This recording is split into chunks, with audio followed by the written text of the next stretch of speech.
자율주행 전기차 이걸 꿈꾸는 이유 그게 하나의 청사진인데 그러니까 머스크는 자율주행차가 단순히 사람들을 운전의 고단함에서 벗어나게 하는 것 이상의 역할을 할 것이라고 믿었다. 이게 뭐냐면 세상의 변화를 알아가는 즐거움, 투자로 인생을 바꾸는 사람들. YG 클럽. 지금 고정 댓글을 확인하세요. 저희 세 사람이 다 이제 까만 옷을 입고 있어가지고 까만 배경에 저희도 같이 이렇게 하시죠. 기도하는 거 아니고 뭐 생각하는 거예요. 너무 옛날 사진 아닙니까? 그 저한테 뭐라고 하지 마시고 예. 제가 만든 게 아닙니다. 일론 머스크 지금 나이 꽤 있지 않나요? 제가 알기로는 71년생. 71년생. 네. 71년생인데 그래도 요거는 좀 영한 사진이네요. 아마도 그런 것 같아요. 아니 근데 보통 이 책 거의 위인전이던데요. 전기 그쵸? 전기죠. 공식적인 전기가 맞아. 처음으로 나온 거잖아요. 맞아. 보통 근데 그런 분들은 나이가 정말 지긋이 있거나 은퇴하거나 아니면 돌아가신 다음이나 그럴 때 공식 전기가 이제 유통이 되는데 71년생이면 아직 젊은데 맞아. 일론 머스크 정도 되면 지금 그냥 공식 전기 나와도 되는 거겠죠? 그것도 뭐 갑자기 그런 질문 받으니까 예. 이 책을 읽은 독자로서 예. 그것도 또 다른 의미네요. 다른 그동안의 어떤 인물들과 비교했을 때 그 부분도 역시 다름이다 이런 생각이 드네요. 이 책의 주요한 내용들 쭉 들여다보면 정말 다르다. 정말 특이한 뭐 이런 표현 해도 될까요? 특이한 인종이다. 정말 그런 생각이 들 만큼 네. 사람들도 괴짜다, 네. 뭐 사이코다 이런 표현들 많이 하시잖아요. 예. 정말 다르다라는 생각을 많이 하는데 아직은 비교적 젊은 나이인데 소위 전기라는 이런 성격의 책을 냈다라는 것도 또 역시 다른 인물과 비교해보면 또 다릅니다. 그쵸. 그런 생각이 드네요. 그럼 52세인가? 71년생이면 그렇죠. 그렇죠. 와. 겠죠. 네. 하긴 뭐 영장류 최고 부자라고 하지 않습니까? 인류 최고의 부자니까 뭐 전기 나올만 하죠. 네. 요거 책 쓰신 분도 굉장히 유명하신 작가분이라고. 네, 월터 아이작슨 여러분 다 아실 겁니다. 이제 스티브 잡스로 다 아시고요. 스티브 잡스의 전기를 쓰신 분. 예, 그쵸. 정말 그 외에도 레오나르도 다빈치, 네. 그리고 아인슈타인, 정말 유명한 그런 전기를 쓰신 작가시고요. 월터 아이작슨이 일론 머스크하고 소위 계약을 하기를 예. 2년 동안 그냥 어디든 따라와도 좋다 하는 계약으로 예. 2년 동안 정말 일거수일투족을 다 따라다녔고요. 예. 일론 머스크의 지인, 예. 예를 들면 가족들, 심지어 전 와이프까지, 네. 전 직장, 예. 그리고 뭐 경쟁사 누구까지 해서 만나도 좋다. 뭐 와. 200여 명을 만났어요. 와. 그러면서 쓴 한 2년간의 작품이라고 생각이 되고요. 저도 뭐 여러분들도 다 이제 테슬라 아시잖아요. 네네네. 그리고 일론 머스크 다 아시잖아요. 네. 근데 이 책을 읽으면서 느낀 것은 내가 정말 몰랐구나. 일론 머스크에 대해서. 예, 그렇죠. 예, 그런 생각이 들 만큼 정말 많은 생각들을 하게 만든 책이었습니다.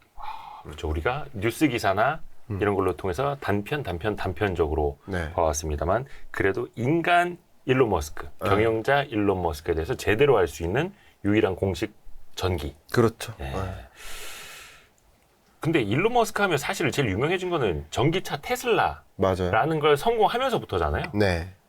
우선은 이 전기차의 미래에 대해서 2023년 한 9월 즈음에는 네. 조금 말들이 많습니다.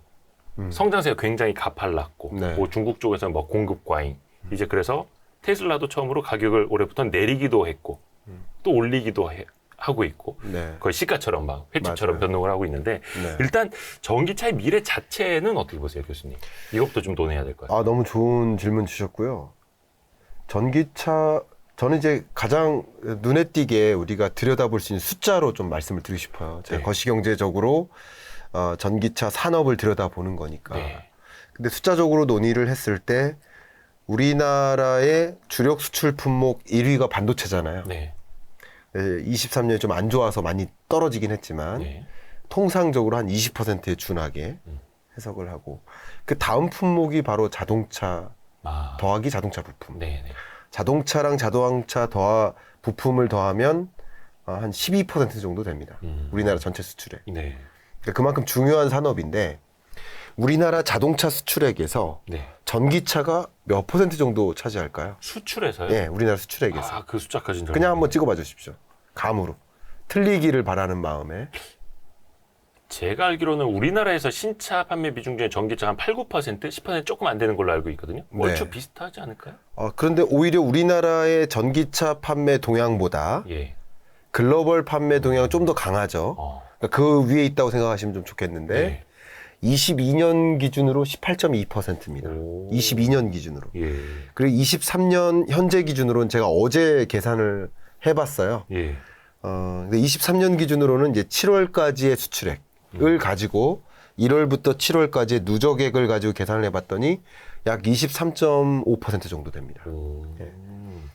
그리고 22년 아까 말씀드렸고 21년 전기차 수출액 비중이 12%. 네. 그러니까 12에서 20년부터 시작하면 12, 15, 18, 23 이렇게 굉장히 빠른 속도로 우리나라 자동차 수출액에서 전기차가 판매되는 비중이 늘어나고 있다. 네. 이게 지금의 현주소를 보여줘요. 네, 그렇게 말씀드리면 될 것 같고 그냥 팩트 위주로만 의견을 드리면 여러분 전기차가 유망하다는 건 다 알고 계시니까 예. 그걸 제가 굳이 또 구구절절하게 배경을 설명드리기보다 숫자적으로만 말씀드려 볼게요.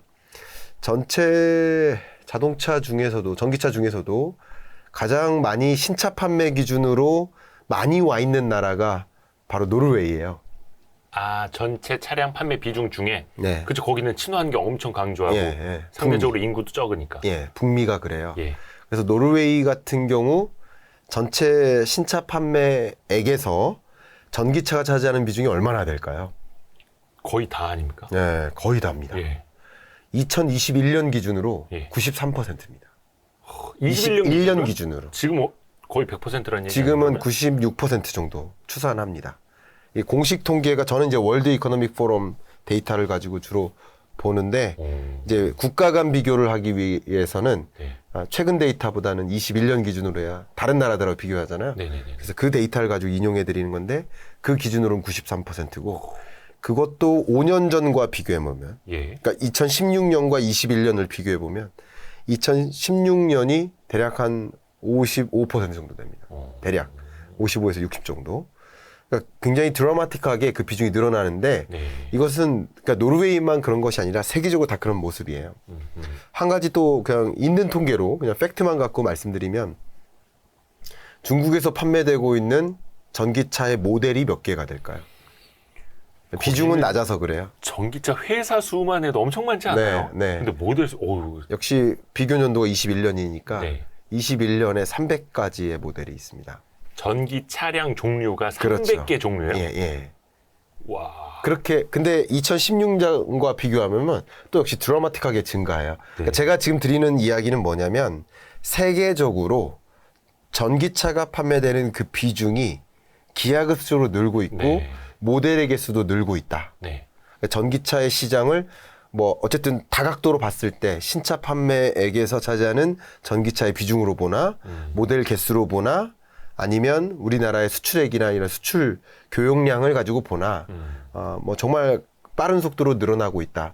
근데 이 늘어나는 속도의 기울기가 24년 5년에 더 가파르게 늘어날 것으로 보고 있습니다. 네. 산업적으로 봤을 때. 예. 왜냐하면 25년부터 신차 판매에서 화석연료 자동차 수출을 그냥 막는 그러니까 신차 판매 금지 제도를 네. 도입하는 나라들이 시작됩니다. 가장 대표적으로 노르웨이하고 덴마크부터 네. 시작해요.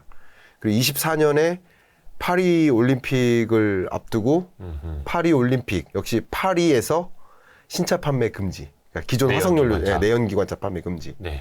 그 제도를 먼저 도입해요. 그러니까 그런 것들이 뭔가 촉매제 역할을 또 하면서 또 기하급수적으로. 근데 세계적으로 그런 신차 판매 금지 제도 말고도 그냥 그 배기가스 기준 자체를 강화하면서 그러니까 전기차 클린카 중심으로 가지 않을 수가 없는 입장이에요. 그러니까 제조사들도 다 그렇게 움직이고 있고 그렇습니다. 근데 제조사들이 그렇게 많아지고 있고 네. 차량 모델도 신모델도 많아지고 있고 그 네. 말인즉슨 테슬라 입장에서 보면 경쟁자가 그만큼 늘어난다라는 뜻이잖아요. 네. 테슬라 입장에서도 이게 신경이 안 쓰일 수가 없을 텐데요. 네. 그러니까 전기차 시장에서 사실상 그 쉐어는 좀 줄어들고 있는 경향. 점유율은 예. 그런 경향은 좀 나타나죠. 실제 시가총액도 마찬가지. 물론 자동차 매출액 기준 시가총액 1위 기업이 도요타잖아요. 근데 도요타의 시가총액을 3배 정도 하면 네. 테슬라죠, 대략. 네. 그리고 뭐 1년 전까지만 해도 22년 기준으로 매출액 기준 상위 10대 기업을 쭉 나열해서 이들의 시가총액을 다 더해도 테슬라한테 안 됐었거든요. 예. 근데 지금은 10개가 아니라 7개 정도, 요 정도. 그러니까 상대적으로 자동차 산업의 주요 기업들의 시가총액이 증가하는 속도보다 테슬라의 증가 속도가 조금 주춤해진 경향도 있어요. 더 띄어졌다. 그게 쉐어예요, 쉐어. 예. 그래서 최근에는 전기차 혹은 자율주행 전기차라는 관점에서도 보급형. 원래 기술 도입 주기를 보면 네. 앞에 이노베이터나 얼리 어댑터는 비싼 가격에도 불구하고 신제품, 신기술을 수용하는 경향성이 있죠. 예. 근데 이게 머저리티까지 가려면, 그죠? 그러면 당연히 보급형이 나와야 되죠. 그래서 지금은 또 보급형에 집중하는 모습인데, 근데 전체 쉐어에서, 전기차 쉐어에서 테슬라의 비중이 좀 줄어들거나 하는 모습이 있을 수 있지만, 그만큼 다른 기업들이 많이 치고 올라오는 모습이에요. 그동안에 테슬라는 뭐 하고 있는지를 좀 고민하면 좀 재미있을 것 같습니다. 비즈니스 모델 관점에서는 여전히 테슬라는 미래를 그려놓고요. 네. 다른 기업들은 그냥 쫓아가는 그림이에요. 그러니까 그런 행보들은 정말 여러 면면에서 여러분 확인하실 수 있을 거라 생각합니다. 사실 테슬라 이꼬르 일론 머스크, 네. 일론 머스크 이꼬르 테슬라 이렇게 네. 생각을 해도 과언은 아니죠. 물론 뭐 스페이스 X나 트위터 X나 뭐 여러 가지가 다 있긴 있습니다만 네. 일론 머스크는 사실 테슬라를 인수한 거잖아요. 그렇죠. 그렇죠. 예. 지금까지 근데 테슬라를 성장시킨 건 누가 뭐라 해도 일론 머스크고. 그렇죠. 예. 그 대목에 대해서는 책에서는 어떻게 표현을 하든지. 네. 이 머스크가 어떤 인물일까? 예. 당연히 저는 이 책을 이제 추천인으로서 참여를 했고, 그래서 이제 가장 제가 인상적으로 읽었던 부분을 몇 개를 좀 읽어드려 볼까 합니다. 그러면 아마 지금 주신 질문에 대해서 답변이 될 것 같은데, 네. 그 앞부분에 그 일론 머스크가 그 대학 시절에 어떻게 공부했는지를 얘기하는데, 복수 전공을 했어요. 네네. 물리학 전공인데, 경영학을 복수 전공합니다. 네. 근데 경영학을 복수 전공하는 배경, 혹은 경영학을 전공하는 배경, 지금 저는 이제 우리 학교 같은 데서 학생들한테, 경영학과 학생들한테, 네. 왜 경영학을 선택했니? 네. 왜 경영학을 복수 전공 선택했니? 라고 물어보면 대부분 뭐라고 할까요? 대기업에 취업하기 위해서요. 그죠? 예. 그러면 기업을 경영하기 위함이 아니라, 나쁘게 말씀드릴게요. 죄송합니다만, 기업을 경영하기 위함이 아니라 경영자의 마음에 들기 위해서예요. 그러네요. 맞죠? 예. 근데 테슬라래요. 일론 머스크는 어떤 배경에서 경영학을 복수 전공하게 됐는지 나오는데, 짧게 읽어드리겠습니다. 내 목표는 물리학의 감각으로 제품을 설계 및 제작하는 것. 그러니까 물리학을 전공한 배경은 내가 생각하는 그 아이디어란 제품을 직접 제품 제작에 참여하고 싶어서예요. 기술화하기 위해서. 그렇죠. 그래서 물리학이고요. 그 다음 네. 경영학을 전공한 보스를 위해 일할 필요가 없게 되는 것이었어요. 그러니까 경영학을 하는 경영자라는 그 보스의 말을 듣기 위함이 아니라, 그러니까 내가 직접 경영하기 위해서다. 이게 좀 다른 접근이죠. 그러니까 기술 제품 개발과 경영을 내가 함께 할 거다라는 걸 대학교 때부터. 그렇죠. 그러니까 지금 우리가 테슬라에 대해서 뭐 제가 몇 면들을 말씀드리면 여러분 깜짝깜짝 놀랄 만한 사건들이 많이 있는데, 예를 들면 그 단적으로 하나만 말씀드릴까요? 네. 테슬라가요, 제 기억에 2011년부터 자동차 보험 회사로 진입합니다. 2011년이요? 예, 제 기억이 11년입니다. 거의 12년 전부터요? 네. 자동차 보험을 준비를 했다고요? 보험 서비스를 시작했습니다. 오. 왜 그러냐면 자율주행차잖아요. 자율주행차면 사고 나면 누구의 책임이에요? 그게 아직까지 좀 논란이 있습니다. 논란이 있지만 네, 네. 온전히 운전자의 책임은 아니라는 게 명백한 거죠. 논란이 있다는 것부터가. 그렇죠. 맞죠? 예. 그러니까 자율주행차가 사고 났다.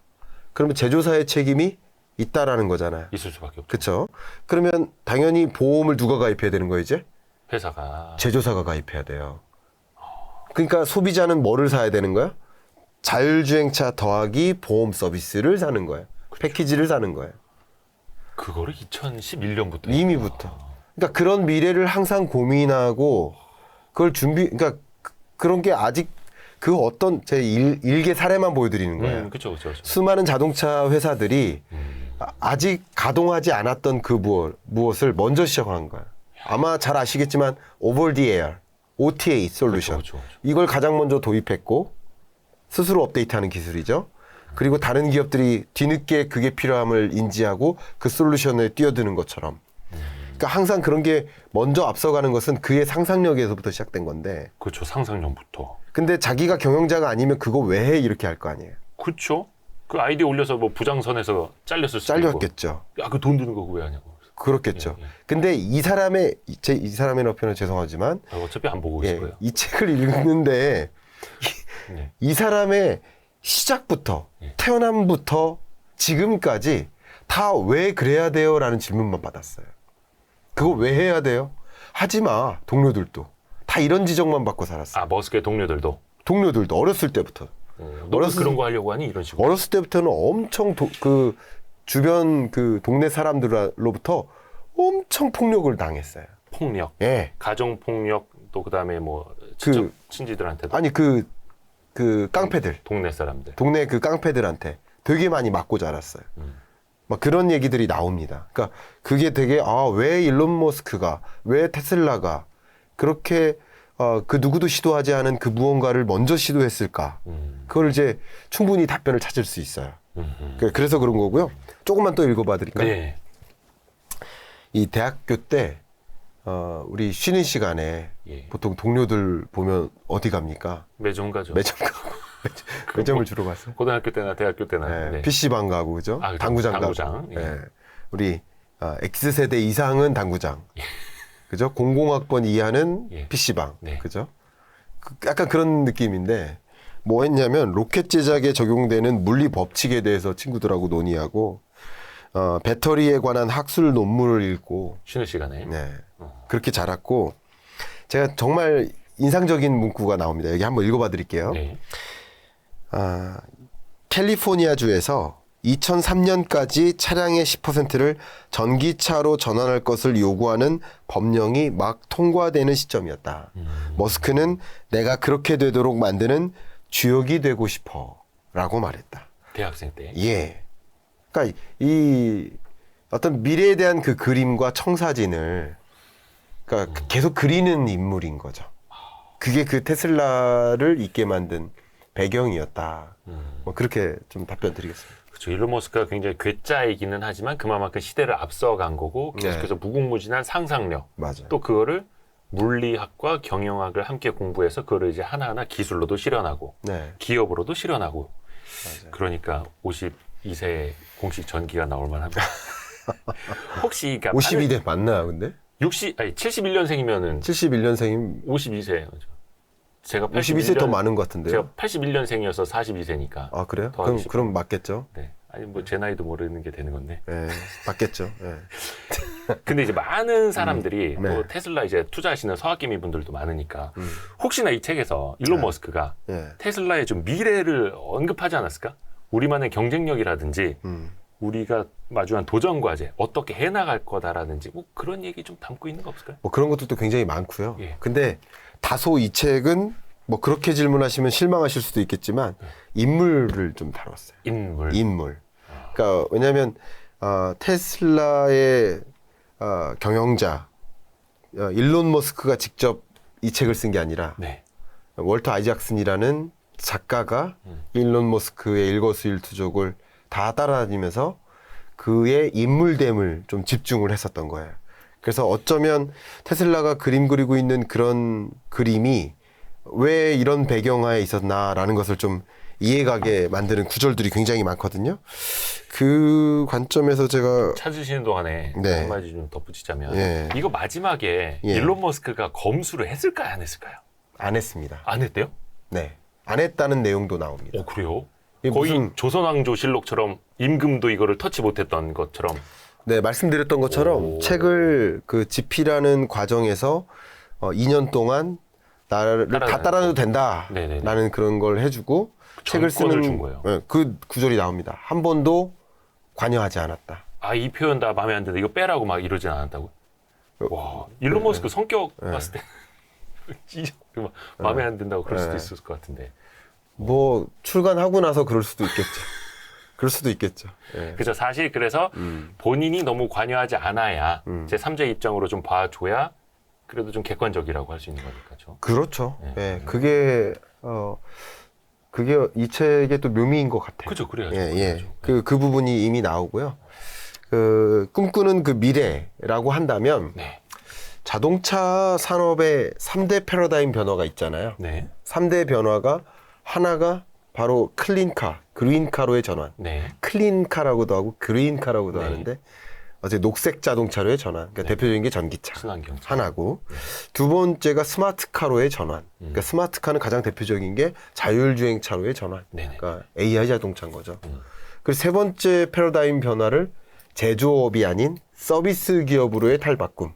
이렇게 표현을 하고 있는데 아까 제가 말씀드렸던 그 보험 서비스도 서비스 기업으로서의 면면들을 보이는 모습들인 거죠. 네. 그죠? 근데 그뿐 아니라 이 자동차, 전기차, 특히 자율주행 전기차 이걸 꿈꾸는 이유 그게 하나의 청사진인데 왜 다른 자동차 기업하고 다른지 다른 점을 제가 느낀 것을 여러분께 전달해 드리면 네. 잠깐 읽어봐 드리겠습니다. 네. 그러니까 머스크는 자율주행차가 단순히 사람들을 운전의 고단함에서 벗어나게 하는 것 이상의 역할을 할 것이라고 믿었다. 이 뭐냐면 이상의 것. 그러니까 다른 그 자동차 제조사들은 네. 운전하지 않게 하는 것 그 자체에만 자율주행차의 목적을 뒀어요. 그죠. 그냥 핸들에서 손 떼는 것. 그게 그렇죠. 자율주행. 근데 거기서 한 단계 더 나아가면 자율주행차의 묘미는 차를 소유할 필요가 없게 만들어주죠. 그죠. 궁극적으로. 왜냐하면 차를 우리 갖고 있지만 차를 운행하는 시간보다 운행하지 않는 시간이 절대적으로 많죠. 저 세워놓는 시간이 길죠. 그러니까 소위 이 경제의 패러다임 변화에서 한 가지가 뭐예요? 소유에서 경험. 우리는 차를 소유할 필요가 굳이 없어지는 것이다. 그렇죠. 그냥 경험만 하게 해주면 돼요. 이용할 수 있게만 해주면 돼요. 그러니까 그런 것을 꿈꾸니까 당연히 전기차이자 자율주행차면 당연히 뭐를 해야 돼요? 그냥 공유자동차 혹은 택시 서비스만 하면 돼요. 그렇죠. 그래서 일론 머스크가 그림 그리는 소위 자율주행 전기차의 미래는 로봇 택시입니다. 그죠. 로봇택시. 그러니까 이것은 다른 자동차 제조사들이 그림 그리고 있지 않는 영역이라는 거예요. 거기까지 뭐 엄두도 못 내죠. 근데 앞에 말씀드렸던 3대 패러다임 변화 그걸 다 갖고 있는. 다 갖고 있는 거예요. 예. 그러니까 이런 모습까지 보이고 있지 않는 거예요. 그러니까 다른 자동차 기업들이 기계에만 집중할 때 테슬라는 이 세 가지 패러다임 변화 자체를 먼저 달려가서 이끌고 있다. 뭐 이렇게 저는 해석을 해보고요. 실제 여기 보면 미래에는 호출하면 나타나서 목적지까지 데려다주고 다음 승객을 태우러 떠나는 무인 차량인 로봇택시가 대세를 이룰 것이다. 이게 머스크의 판단이었다. 라고 생각하고 로봇택시로 가고 그렇기 때문에 최근에는 25,000달러짜리 자동차 그러니까 보급형 네. 그래야 로봇택시로 가니까 그렇죠. 그런 식으로 계속 준비를 하고 있는 모습 이게 아까 질문 주셨던 질문의 답변이지 않을까 이게 테슬라가 그리는 미래형 자동차에 대한 큰 그림이지 않을까 생각합니다. 이거 옛날에 그러니까 만화나 영화 속에서나 나올 법한 이야기인데 그걸 상상을 했고 네. 더 중요한 건 그 상상을 현실로 만들고 있다라는 데서 이제 소름이 돋는 거고 네. 그래서 많은 분들이 이제 테슬라에 투자를 하시면서 네. 그 스토리와 그 실행력에 어떻게 보면 이제 열광을 하시는 거잖아요. 맞아요. 근데 사실 이제 우리 입장에서 보면 간혹 나오는 떡밥이 있습니다. 네. 기가팩토리. 맞아요. 중국, 독일 이런 데가 아니라 네. 해외 공장도 물색을 더 하고 있는데 인도 쪽으로도 좀 마음이 기우는 것 같고 네. 또 한국에도 예전에 윤석열 대통령하고도 일론 머스크가 만났어요. 근데 말로는 일론 머스크가 먼저 대통령을 만나기를 원했다라고 하고 이게 떡밥입니까? 아니면 실제 이거 오는 겁니까? 이게 그런 얘기는 없을까요? 뭐 가능한 시나리오죠. 예. 근데 일론 머스크는 앞에 말씀드렸던 것처럼 자동차 산업이라고 좀 놓고 봤을 때 이 자동차에 들어가는 이 밸류 체인을 보면 결과적으로 자동차를 판매하는 게 아니라 자동차를 가지고 택시 서비스를 제공하기 위함이다. 네. 그러면 이 전방 산업에 관심이 많다는 것을 네네. 확인할 수 있죠. 네. 근데 이 전방 산업에 집중하는 이 서비스 기업으로 가는 그런 여정에서 결과적으로 이 밸류 체인에서 이쪽 부분에 있는 후방 산업인 그러니까 소비자와 맞닿아 있는 게 전방 산업이고 네. 소비자하고 멀어지는 게 후방 산업인데 네. 이 밸류 체인의 후방 산업 여기서 보면 가장 대표적인 게 자동차의 부품인 거죠. 자동차의 부품이 반도체와 2차 전지 아니겠습니까? 네네네.